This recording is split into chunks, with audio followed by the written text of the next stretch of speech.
ሰላም የሃሽታግ ምንድነው በሃሽታግ ምንድን ጉዳዮችን ያነሳን ከተለያዩ መልከታዎች አንፃር እንወያያለን ኔቃላምኔ ዛሬ ከሚካያስና ከሜላት ጋር የምንወያየው ስለ እረፍት ጊዜ ማሳለፊያ አማራጮችና ስለ በጎ ፍቃደኝነት ነው እንግዲህ በአብዛኛው ጊዜ በአገራችን የተለመደ የእረፍት ጊዜ ማሳለፊያ ጓደኛም ይሁን ዘመድ እንደዚህ ሰው ተሰብስቦ ካፌ ውስጥ ሄዶ ሻይ ቡና ያያሉ መጫወት ነው ከዛም በላይ ደግሞ እንግዲህ አሁን ከተማችን ላይ ትንሽ እየቀረ መጥቷል እንደዚህ ባማረ ስርዓት ተሰብስቦ ጎረቤት ጠርቶ ቡና አፍልቶ መጫወት የተለመደ የረፍት ጊዜ ማሳለፊያ ምሳሌ ነው ግን አሁን እስቲ ለረፍት ጊዜ ማሳለፊያ አማራጭ ምንድነው ያለው እስቲ እናንተ ወጣቶች ናችሁ እስቲ ልጠይቃችሁ እኔ ብዙ ጊዜ የሳምንቱ መጨረሻ ከሆነ ኳስ በጣም ስለምወድ ኳስ ያለ ጊዜ ኳስ አያለው ኳስ የሌለ ጊዜ ያው ፊልም አንደን ጊዜ ሲኒማ ቤት ገብተህ ሲኒማ ታያለህ ወይ አንደን ጊዜ ደግሞ ቲያትር ታያለህ ቤቴ ምናምን ኮንኩኝ ብዙ ጊዜ ዶክመንተሪ ምናምን ማየት ወዳለሁ በዛ ነው ማሳለፍ ሜላት እኔም ቤት ኮንኩ ያው ፊልም ሙዚቃ ሰማለው ወይ መጻፍ አነባለው ከዛ ውጪ ሲኒማ ሄዳለሁ ከጓደኞቼ ጋር ተገናኝተን አንዳችን ቤት ወይ ደግሞ ካፌ ቁጭ ብለን እናወራለን ወይ እኔ ቤት እነሱ ቤት እየተባባልን እንደዚህ ቡና ባናፈላ ቡና ባይፈላ እስቲ ቡና ስለተፈጠሩ ነገሮች እናወራለን እቺ ነገር መጀመሪያ ጊዜ ስለሆነች እንዳታስቸግ አንተም የተለየ እንትን አለ እነዚህ እንትኖች በነገራችን ላይ የተለመዱ ብዙ ሰው እነዚህ ነገሮች ናቸው የሚያውቁት ምን የተለየ እንትን አለ እንዴት ነው የምታሳልፈው እኔ አሁን ማሳልፈው አርብ ቅዳሜ ሁሉ ላይ ፊልም በመግባት ወይ ከጓደኞቼ ጋር ተገናኝተን ፊልም እናያለን ሌላ ደግሞ ያው እንደተለመደው መዝናኛ ቦታዎች ሄደን እንዝናናለን አንዳንዴ ያው ባስኬትቦል ስለምንጫወት ባስኬትቦል ሄደን መጫወት ልምድ አለን በቅዳሜና በእሁድ ላይ እንጂ እንደዚህ ወጣ ያለ ይሄ ከተለመደው ውጪ ያን ያህል ምናረከው ነገር የለም ነገር ግን አሁን ብዙ ጊዜ አሁን እኛ የተባባልናቸው ነገሮች ራሱ ተመሳሳይ ናቸው ከስፖርት ውጪ ይመስለኛል ሲኒማ ኳስ ቲያትር እንደዚህ ምንለውና አማራጭ ከማጣት ነው ወይስ እኛ ራሱ አዲስ ነገር ለመሞከር ዝግጁ ካለመሆናችን ነው እንግዲህ እኛ ያለነው አዲስ አበባ ውስጥ ነው አዲስ አበባ ነው ሀሪነታችን ሲኒማ የተለመደ ነገር ነው ከዛ ውጪ ግን ለየት ያለ ነገር የማድረግ ፍላጎት የለንም ወይስ ለማድረግ ዝግጁ አለመሆን ነው እኔ ይመስለኛል እንትን መሆን ነው ልምዱ አማራጭ የፈለከው ነገር ማድረግ ብትፈልግ ብዙ አማራጭ ይኖራል ብዬ ነው ማስበው ግን የልምድ ጉዳይ ይመስለኛል ለምሳሌ እኛ አንደኛው የኛ ችግር ላለብን ለምሳሌ ስራ ካለብን ለሱ እንደምናቀደው እንደምንዘጋጀው በዚህ ሰዓት ገባለው በዚህ ሰዓት ወጣለው በዚህ ሰዓት እናረጋለው ብለን እንደምናቀደው ለረፍት ጊዜ ግን አናቀድም እንደውም የረፍት ጊዜን እንዴት ነው ቅዳሜን ምገለው እንዴት ነው ማቃጥለው የረፍት ጊዜ ማቃጠል የረፍት ጊዜ መግደል ይያልክ ነው የምታወራው ወይ ትርፍ ሰዓትና ምን ነው ከ24 ሰዓት የተረፈ እስኪ መስል ድረስ ማለት ስለዚህ ዋንኛው የሚመስለኝ እሱን ነገር ስለማናቀደው እዛ ጋር ስንደርስ ምን እንደምናረጋው አናቀም ስለዚህ በለመድ ነው አካሄድ እንቀጥላለን ግን የትርፍ ጊዜ ትርፍ አልኩኝ እኔ የረፍት ሰዓትን ግን በተለያየ መንገድ ታሳልፈው ይችላል ለምሳሌ ብዙ ጊዜ ማድረግ ፈልገ ለራስህ ሰበብ ብዙ ጊዜ እየደረደርክ ያላደረካቸው ነገሮች ይኖራሉ ስለዚህ ረፍት ጊዜ ካለ ያንን ነገር ለማድረግ እድል ይፈጥርልሃል እኔ ለምሳሌ ለረጅም ጊዜ ከልጅነት ጀምሮ ጊታር መማር ፈልጋለሁ ቦክስ ጊታር አንድም ቀን አድርጌው አላውቅም እኔ አንድ ወር ተምሬ አቋርጫለሁ አንተ ቢያንስ ከኔ ተሻለ አንተ የተወሰኑ እንትኖች አሉ አሁን ለምሳሌ ጊታር የምትማረው ጊታር ተጫዋች ወይ የጊታር ባለሙያ ለመሆን ሳይሆን እውቀቱ ኖሮ በዛውም ደግሞ ኢንትረስቱም ስላለ እሱን ነገር ባቀው ደስ ይለኛል ብለን ነው ብዙ ለወረቀት ሳይሆን አንዳንዴ እውቀቱን ለማዳበር ወይ ለማግኘት ስንል መማር የምንችላቸው ብዙ ነገሮች አሉ አሁን ለምሳሌ ቋንቋ አሁን የመጀመሪያ እርዳታ የፈርስት ኤድ እሱን እንትን መማር እንችላለን ለምሳሌ አንዳልኩ የሙዚቃ መሳሪያዎችን ልንማር እንችላለን ግራፊክ ዲዛይኒንግ አለ አሁን ልትማር ትችላለህ ሳሊ ይሆናል ብለ ሳይሆን ያው በቃ አንድም ጊዜ ማሳለፊያ ይሆናል በዛውም እውቀቱንም ፍላጎቱ ደግሞ ብዙ ጊዜ እንዳልሽው ሰው መማር የሚለው ነገር ቀጥታ ወረቀት ከማግኘት ወይም ደግሞ ለስራ ስትፈልገው ካለ በስተቀር ለምንድን ነው ከፍዬ የምማለው የሚለው ነገር አለ ግን ለማወቅ ለራስሽ ፍላጎትን መማር ይቻላል ቡናው እየደረሰ ስለሆነ ቡናው እንግዲህ ያው እስቲ ምንድነው ማሸተት ልታረግ መሰለኝ ያነሳች እንግዲህ ያለሽ ነው አሳራችሁ መሰለኝ ወሬ ያወራችሁ አይ ምንም አይል እስቲ እንደዚህ ነው እስቲ ያው የቃላብ ጀመረው የሆነ ችግር ካለው በሱ ምክንያት ነው የሚሆነው ቅድም ሚኪ ያልከ የነበረው ነገር አለ አሁን ለብዙ ጊዜ ማድረግ ፈልገን ግን በሰበብ አስባቡ ያላረግናቸው ነገሮች ይኖራሉ ብለናል አሁን እኔ ለምሳሌ ዋና ሁሌ በጣም መማር ፈልጋለሁ ግን ዋናን አርጌው አላቅም እስካሁን ድረስ ውሃን በብርጭቆ ብቻ እንጂ በገንዳ አልተጠቀምም በሐሳቡ ብቻ ሰምተቀራ በዋኛለሁ ብለ ሰምተቀራ በዛ ብቻ ቀርቻለሁ ማለት ነው እየተያየን ያለነው ስለ እረፍት ጊዜ አማራጮች ነው ተመልሰን ስንመጣ ቤተሰቦች አንድ ላይ እንዴት ጊዜያቸውን ማሳለፍ ይችላሉ የሚለው ጉዳይ ላይ እንወያያለን አሁን ባሽታግ ምንድነው የምናወራው ወላጆች ከልጆቻቸው ጋር ጊዜ እንዴት ማሳለፍ ይችላሉ የረፍት ጊዜያቸው እንዴት ማሳለፍ ይችላሉ በሚለው ጉዳይ ላይ ነው ከናንተ ልጀምርና በተለይ ይሄ በልጅነታችን ድሮና ዘንድሮን ስናነጻጽረው ማለት ነው ድሮ እኔ በተለይ ለምሳሌ ውጭ ወጥቼ ነው በብዛት ጊዜ እንትን የልጅነት ጊዜ ለምታሳልፈው ወይ ኳስ ትጫወታለ ብዙ አይነት ጨዋታዎች አሉ አባሮሽ አይነት ጨዋታዎች አሉ እንደዛ ነበር የምታሳልፈው አሁን ግን ልጆች በብዛት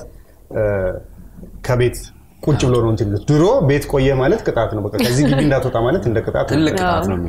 ሰፈር ውስጥ ሱዚ ተጫውተናል ግቢ ትብርት ቤትም ራሱ ሱዚ ፔፕሲ የሚባል ልክ እንደ እንትን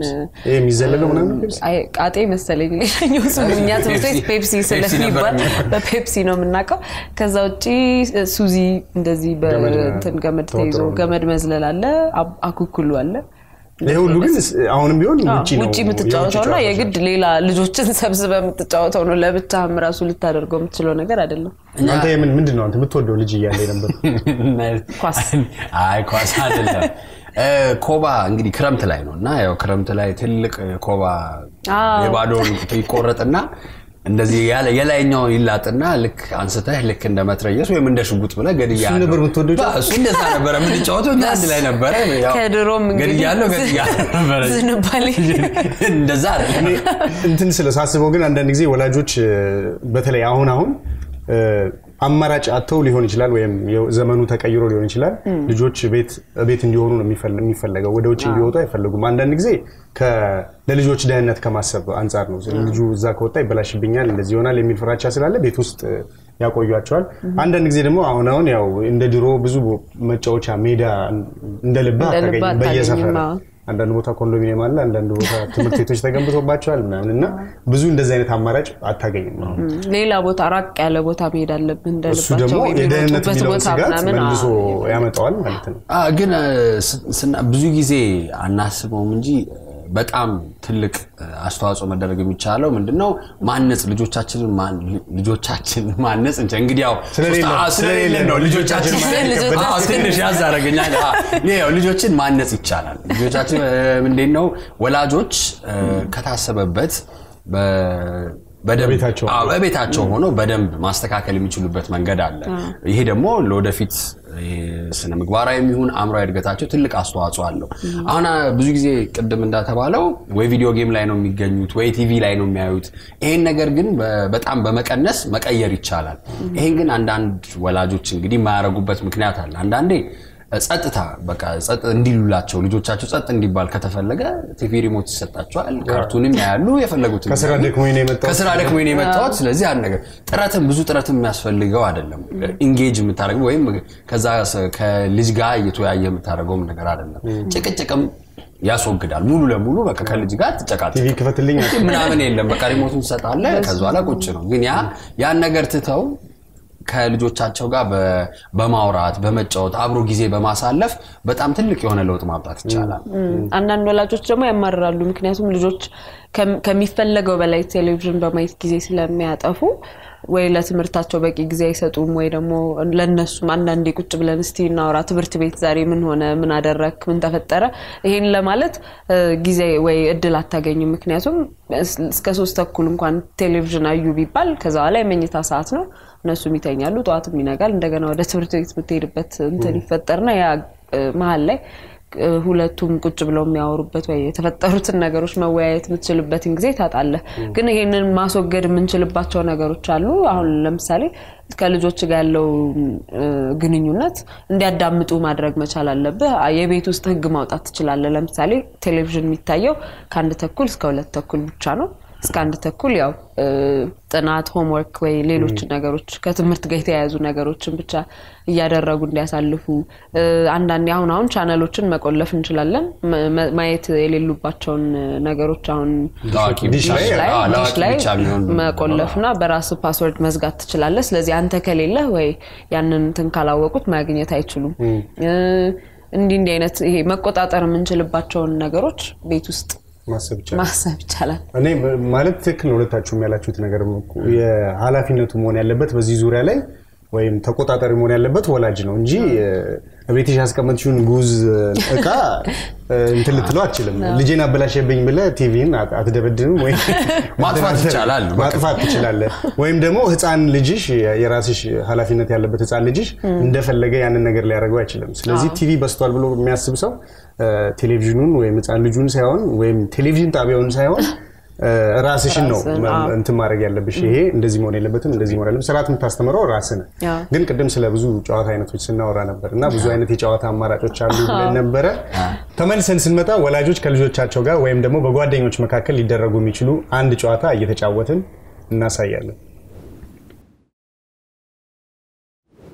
አሁን በሃሽታግ ምንድን የምንወያየው ቤተሰብ ጋር ወይ ከጓደኛ ጋር ሰብሰብ ስንል መጫወት ከምንችላቸው አንዱ ጨዋታ የሆነውን ፒክሽነሪ ወይ ደግሞ ቃላትን በስዕል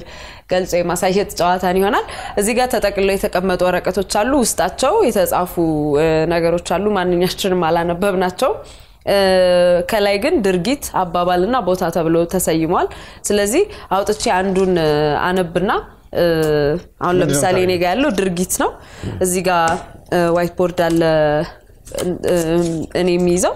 ሰዓትን ሞላለን 30 ሰከንድ ይኖራቸዋል ስለዚህ አንቺ እየሳልሽ እኛ ቀድመ መገመት ማለት ነው አዎ ካነበብኩኝ በኋላ ልክ ሰዓቱን አሁን ያዘው ስልህ እሺ እንትን ማለት ትጀምራለህ ማለት ነው 30 ሰከንዱ ሲያልቅ መገመት ታቆማላችሁ እሺ ምንድነው እንትኑ ድርጊት እሺ ጀምር አዎ ሜላት ስልጎ በስሎነች ባንዴ ተፈራናለች በለ ሞክራን ዝምለ ድርጊት ነው አይደል ያልሽው አዎ ምግብ በርገር መብላት አይደለም በርገር መብላት ከቲ ሰዓታችንን እየበላሽብን በርገር መብላት አልቻለች አዎ በቃ እንግዲህ በርገር ቤት አለቀ ምንድነው እየሳልቻለሽ ያው አስረጅ በፍጹም በስዕል አይገለጽም በፎቶም አይገለጽም አዎ ባህላዊ ወፍጮ የመፍጨት ድርጊት አቤት እንዴ ነውር ነው እንደዚህ አይደለም በጣም ያንቺ ችግር አይደለም የኔ ችግር አይደለም ሆን ተብሎ እንዴ በርገር ነበር ይመስለው ምንም ማድረግ አይቻልም ነበር ድንጋዩ ምናምን እዚህ ጋር ተስቀምጪና የተፈጨኮ ላረገው ስል በርገር ስትሉ ተስፋ ቆረጥኩኝ እሺ እኔ ነኝ አሁን ማረገው እኔ ነኝ እንጂ እኔ ደግሞ እስቲ ላድርግ እስቲ በጣም ጎበዝ ስለሆንኩ ሰምቻለሁ እሺ ቀየር አድርግልን አሁን ሌላ ነገር ምን ላድርግ እስቲ አዎ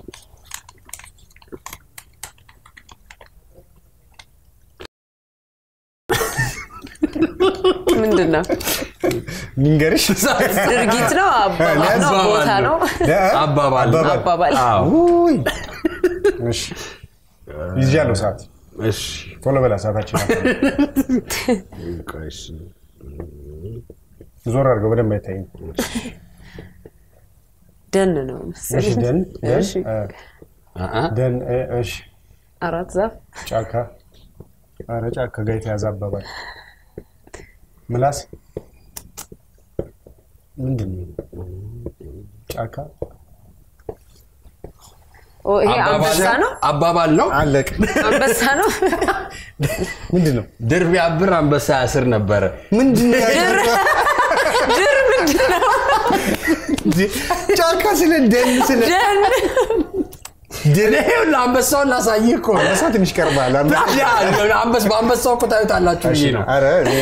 እኔ ግን የምትመልሱትን አይነት አስተሳሰብ ነው ምስል የምትመልሱትን አስተሳሰብ ስለዚህ ምን አባባል ይዘናል ድርጊት ይዘናል ቦታ ነው የቀረው እሺ ቦታ እሺ አደራችሁ እንዳታሳፍሩኝ መልኩን ብቻ ማየት ነው አይዞ በርታ ወደፊት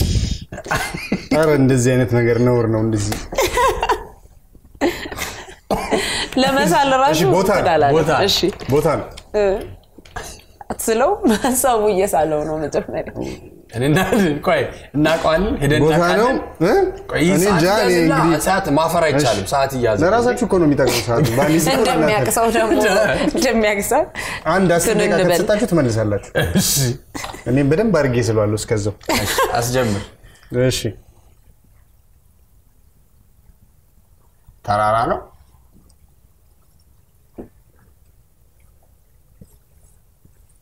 ሐረር ግንብ ነው ፋሲለደስ አያ ምን እንደሆነ ግን አልገባኝም ስላልበለሳችሁ ዝም ይሆነ ነገር ጨምርባት ጨምራበት እንደውም የቅድሙ ተካከሰ ለኔ ነው ላንተ ነው ይሄ ነጥብ መሰረት ያለበት ለኔ ነው እንጂ የኔ ነጥብ ነው እንጂ አሁን ስመልስ የኔ ነጥብ እሺ አንድ ድል ሞክሪ ጥሩ አድርገሽ መሳል ከቻልሽ እንትን ማለት ትችያለሽ ቦታ ይቀርባል በነገራችን ላይ የጨዋታ በእንደዚህ በመሳል ተደረገ እንጂ በእንትንም ሊደረግ ይችላል ዝም ብሎ ድርጊቱን በተግባር ማሳየት ራሱ በእንቅስቃሴው በጣም ምንድነው የሚከብድ ይመስላል ቦታ ይሻላል መሰለኝ ቦታ መረጥኩ ኧረ አባባል ብትይጂ አባባል ይሻላል አባባል እሺ ማለት መሳል ከቻልሽ መሳል በጣም እንጂ በችሎታ መቼም አባባል ነው እንዳትነግሪ አደረሽ በጣም በራስ መተማመን አላት ትይዋለሽ ማለት በደንብ አውቃለች በጣም እንደማይሳል እርግጠኛ ሆኜ ነው የምጀምረው እሺ ሰዓት ይላል እሺ አባባል ነው አረታይ ፊደል አይ ጫጫልሽን ቶሎ በያ ከተብ ሰዓታችን ናት እንዴ እሺ ምንድነው የጣም ማቀጣጣያ ነው ሞክሯ እንዴት ሞክር ምንም ነገር እየሰጠሽኝ እንኳን አይደለም ማለት የተለያዩ ቅርጻ ቅርጾች ነው እያሳየሽኝ ያለ ነው አለቀ ግን ጨርሹ እስኪ ዘሉን እንዴ ሰዓት ባያልቅ ራሱ ሌላ እንግዲህ ቅድም በርገር ያላችሁት አለ ሙቀጫ ነው ይሄ ወፍጮ ቤት አይደለም አባባል እኮ ነው ምን አባባል ወጣና ተባለ ነው የማስበው እሺ ይሄ ምንድነው ነጥብ የትንፍጩ ዱቄት ነው የቡና መፍጫ ማሽን አይነት ነገር አለ ሙቀጫ አለ የቀደሙ የባህል ወፍጮ ዱቄት አለ ቡና ምናምን ይመጣል ዱቄት እንግዲህ በስዕል ለመግለጽ ትንሽ ከብዳል ሁለት መልሻለሁ እስካሁን እንጠባለን እንግዲህ ይሄ አንዱ አማራጭ ነው ብለን ነው የተነሳ ነው ከባዱ ነው መሰለኛ የመረጥ ነው አባባል ሲሆን በጣም ይከብዳል አባባል ሲሆን በጣም ይከብዳል ቦታም ሲሆን ይከብዳል ፋሲለደስ ጥሩ ሳሊ ካገኘ ችግር የለም ከዚህ ውጪ አሁን እዚህ ጋር ያሉት እንደ ቼስ ዳማ በየቤቱ ዶሚኖ አለ ሌሎችም እንደዚህ በጽሁፍ የድምር ጨዋታዎች አሉ አብረን ልንጫወታቸው ምንችላቸው ይሄ ሁሉ እንግዲህ ምንድነው ጊዜያችን የረፍት ጊዜያችንን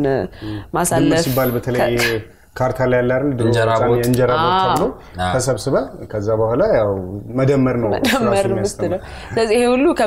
አብረን ከምንቀርባቸው ሰዎች ቤተሰብም ጓደኛ ጋር ተሰብስበን ልንጫወታቸው ምንችላቸው ነገሮች ናቸው አብዛኛውን ጊዜ እንግዲህ የጊዜ ማሳለፊያ ስንል እስካሁን የተወያየንባቸው በጨዋታና ራስን ዘና የሚያደርጉ ናቸው ከዛ በተጨማሪ ልናደርግ ከምንችላቸው ነገሮች አንዱ የበጎ ፈቃደኛ መሆን ነው ተመልሰን ስንመጣ በበጎ ፈቃደኝነት ዙሪያ ውይይታችንን እንቀጥላለን አሁን በሃሽታግ ምንድን የምናወራው ስለ በጎ ፍቃድ አገልግሎት ነው ቅድም ስለ በጎ ፍቃድ ስናወራ ሁሉ ጊዜ በእንትን ብቻ ላይሆን ይችላል ቡናው እንደፈውብሽ እንዴ ይቅር ሁሉ ጊዜ መዝናናት ብቻ ላይሆን ይችላልና አንዳንድ ጊዜ የምንወደው ነገር በተደጋጋሚ ከምንሰራው ስራ ውጪ የምናረጋቸው ነገሮች እንደ በጎ ፍቃድ አገልግሎት ሊሆን ይችላል ለምሳሌ በጉልበት ሊሆን ይችላል በእውቀት ሊሆን ይችላል አንዳንድ ጊዜ ደግሞ ገፋ ሲልም በገንዘብም ሊሆን ይችላል በተለይ በአካባቢያችን እኛ ለምን ደግፈው አላማ ወይም ደግሞ በአካባቢያችን ላለ ችግር ላይ የሚሰራ ድርጅት ፈልገን አግኝተን ከዛ በኋላ ምናልባት በእነዚህ ድርጅቶች ውስጥ ለበጎ ፈቃድ ቦታ ካላቸው እዛ ውስጥ ገብተሽ የረፍት ጊዜሽንም በእንደዚህ አይነት ስራ ማሳለፍ ትችላለሽ። ከሌላቸውም ደግሞ ራስሽም ልጠይቂ ትችላለሽ። እንደዚህ አይነት አገልግሎት መስጠት እችላለሁ ብለህ እንደዚህ አይነት ስራ መስራት ትችላለህ። የበጎ ፈቃድ ስራዎች አሉ። የበጎ ፈቃድ ስራዎች እንግዲህ ብዙ አይነት ጥቅሞች አሉ። ብዙ አይነት ጥቅሞች አንደኛው ራስ መተማመን ያዳብራል። በጣም አመሰግናለሁ። ለምን አዳዲስ ነገሮችን ስንሞክር ራሳችንን ያዳበረ ስንመጣ የራስ መተማመንህ እያደገ ይመጣል ማለት ነው። ከግላዊ ጥቅሙ ደግሞ ባሻገር ማህበረሰቡን ላይ ለውጥ ለማምጣት ይረዳናል። አሁን በዓለም አቀፍ የሮተራክት የበጎ ፈቃድ ክበብ ላይ በዓለም አቀፍ ላይ ፖሊዮን ለማስወገድ እየተደረገ ያለ ጥረት ላይ ትልቅ አስተዋጽኦ በበጎ ፈቃደኝነት በተሰማሩ ሰራተኞች በኩል እየተደረገ ነው ያለው። ከዛ በተጨማሪ አሁን ብዙ ቅስቀሳ ተደርጎበት ከራሱ ከቀይ መስቀል የመጣ ነው የደም ልገሳ ካምፔን በየቦታው አንዳንድ ተቋማት በራሳቸው ተነሳሽነት ሰራተኞች እንዳለውም የሮተሪ ክለብ አባላት ወደ 14 15 ዙር ራሱ የደም ልገሳ እንትኖች ዝግጅቶች ያዘጋጁ በመስጠት ላይ ይገኛሉ። ከዛም በኋላ ይመስለኛል አሁን የደም ባንክ ስትሄድ ከቤተሰብ ካልተሰጠ በስተቀር በፊት ደም ማግኘት አትችልም ነበር። አሁን ያሰራር ቀርቶ ያላቸው ክምችት ሰፋ ያለ ስለሆነ ይሄን ነገር ማስቀረት ይችላል። ከዛ በተጨማሪ አሁን እንዳልከው ከጥቅሞቹ መካከል ስናይ ከለመድነው ከጓደኞቻችንና ከለመድነው ኮምፎርት ዞን ውጪ የተለያዩ ሰዎችን መተዋወቅ እንችላለን። የተለያዩ ማህበረሰብ ወይ እንደዚህ የሌሎች ክበባት አባላት መሆን እንችላለን። አዳዲስ ክህሎቶችንም እናዳብራለን። አዳዲስ ክህሎት ብቻ ሳይሆን ይሄ ልምድ ማዳበር ላይ አሁን የተለያዩ ስራዎች ላይ የልምድ ልውውጥም የሚኖርበት ጊዜ አለ። ያንን አሁን ሮተሪ በጎ ፈቃደኝነቱ እንዳለ ሆኖ በአንድ የሥራ መስክ ከተሰማራ እንደዚህ የልምድ ልውውጥ ልምድ ማዳበሩም ይመጣል። እንደዛ ነገሮች አሉ ማለት ነው። የተለያዩ አሁን እንዳልነው ከመናቃቸው ማድረግ ከለመድናቸው ነገሮች ውጪ አዲስ ልምድ አዲስ አሁን መደፋፈርን ልናመጣ ቅድም ምንድነው ያማራጭ ጥረት ነው ወይስ አዳዲስ ነገር መሞከር ካለ መፈለግ የሚለውን ነገር አንድም ልናስወግድበት የምንችለው ነገር ይሄ ነው። አሁን የሰላም ተጓዥ የሚባሉ እንትኖች አሉ፣ ሩጫዎች ይካሄዳሉ ብዙ ጊዜ ሰብሰብ ብለን ልናደርጋቸው የዛፍ መትከል ደም መለገስም አንዱ ሆኖ ይያለ ማለት ነው። ከዛ ውጪም አሁን ቅድም ስንነጋገር ነበረ ችሎታችንን ሌሎች ሰዎች ለዚህ ችሎታ ላይ ያስፈልጋቸው የሚችሉ ሰዎች ስላሉ በነፃ ይሄን ነገር አገልግሎት በመስጠት ማበርከት እንችላለን። ያው እሱ ነገር የሚሰጠው ነገር አሁን እንዳልሽው ሰዎቹ ብቻ አይደለም የሚጠቀሙት እነሱ ካንተ ከምትሰጠው ነገር ተጠቃሚ መሆን ይችላሉ። ግን ከዛ ባለፈ በግልሽም አንደኛም የረፍት ጊዜሽን አቅደሽ ራስሽን በሚያስደስት ነገር ልታሳልፍ ይችላል ማለት ነው። ስለዚህ ለሚሰጥሽም ውስጣዊ እርካታ አለ። ቅድም ያነሳው ነገር ነበር ከፖሊዮ ጋር በተያያዘ ማለት ነው። አሁን ተመልሰን ስንመጣ የምንመለከተው ቪዲዮ በዛ ወቅት በተለይ በበጎ ሰራተኞች አማካኝነት በጣም ከፍተኛ ርብርብ አስተዋጽኦ የፖሊዮ አሁን የደረሰበትን ደረጃ የተመለከተ ቪዲዮ እንመለከታለን። መልካም ጊዜ። የሰውን ህይወት መታደግ ቀላል ነገር አይደለም። አንዳንዴ አሳዛኝ ክስተቶችና ሞትን መከላከል ከአቅማችን በላይ ይሆናል። እንዲህ ሲሆን ያሳዝናል። በአንጻሩ በሚሊዮኖች የሚቆጠሩ ሰዎችን ህይወት እንዴት መታደግ እንደምንችል በትክክል እናውቃለን። ያውም በቀላሉና ብዙ ወጪ ሳንፈጅ። ይሄም የሚሆነው በክትባት ነው። ክትባት ተአምር ይመስላል። በጥቂት ጠብታ ብቻ ወይም በእጅ በሚሰጥ መርፌ በጣም አስከፊ የሚባሉትን የህፃናት በሽታዎች እስከ እድሜ ልክ መከላከል ስለምንችል ነው። ኩፍኝ በጣም ተላላፊ ከሆኑ የዓለማችን በሽታዎች አንዱ ነው። ሁለት መርፌ ብቻ ግን አንድ ህፃን እድሜ ልኩን ኩፍኝ እንዳይዘው ያደርጋል። እያንዳንዱ የጠብታ ዋጋ ደግሞ 18 የዶላር ሳንቲም ብቻ ነው። ታዲያ በ30 ዓመት ጊዜ ውስጥ በኩፍኝ የሚሞቱ ልጆች ቁጥር ከ2.5 ሚሊዮን ወደ 200 ሺህ ወርዷል። የክትባትን ገድል ማሳያ ሊሆን የሚችል ክስተት አሁን በዓለማችን እየታየ ይገኛል። ይህም የፖሊዮ ታሪክ ነው። አብዛኛው ሰው የፖሊዮ በሽታ በ99% እንደቀነሰ አያውቅም። በሽታው የሚተላለፍባቸው ሀገሮች ቀንሰው አሁን 3 ብቻ ደርሰዋል። እስካሁን አንድ በሽታ ብቻ ነው ሙሉ ለሙሉ ከዓለም ላይ የተወገደው። ይህም ፈንጣጣ ነው። ነገር ግን በክትባት ምክንያት ፖሊዮ ሁለተኛው ከዓለም የተወገደ በሽታ ሊሆን ጥቂት ነው የቀረው። ፖሊዮን የማስወገድ ዘመቻ ትልቅ ታታሪነትን ይጠይቃል። ለምሳሌ ህንድ ውስጥ 2 ሚሊዮን የሚሆኑ በጎ ፈቃደኞች የፖሊዮ ዘመቻ ላይ ተሳታፊ ናቸው።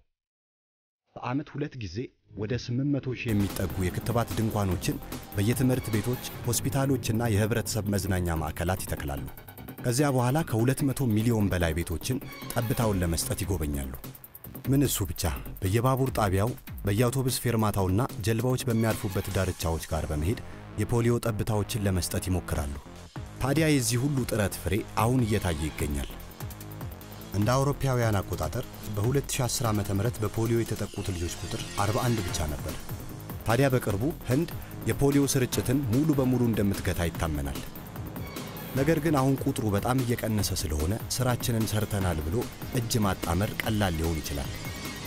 ይሄ ግን የተሳሳተ አመለካከት ነው። አንደኛው ምክንያት ሙሉ ለሙሉ ለማስወገድ ስራ ካልተሰራ የፖሊዮን ስርጭት እንዲህ ዝቅ አድርጎ ማቆየት ከባድ ይሆናል። ቫይረሱ መልሶ በመሰራጨት በፊት ወደ ተወገደባቸው ሀገራት መልሶ መዝለቁ አይቀርም እና መልሰን ፖሊዮ በሚሊዮኖች የሚቆጠሩ ቤተሰቦች የስጋት ምንጭ ወደ ነበረበት ዘመን እንመለሳለን ማለት ነው። ሁለተኛው ማቆም የሌለብን ምክንያት ደግሞ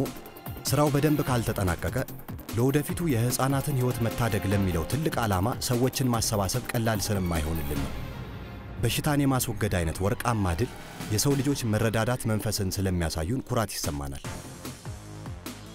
ይህ ኩራት ደግሞ በጎ ስራችንን በርትተን እንድንቀጥልበት ወኔ ይሰጠናል።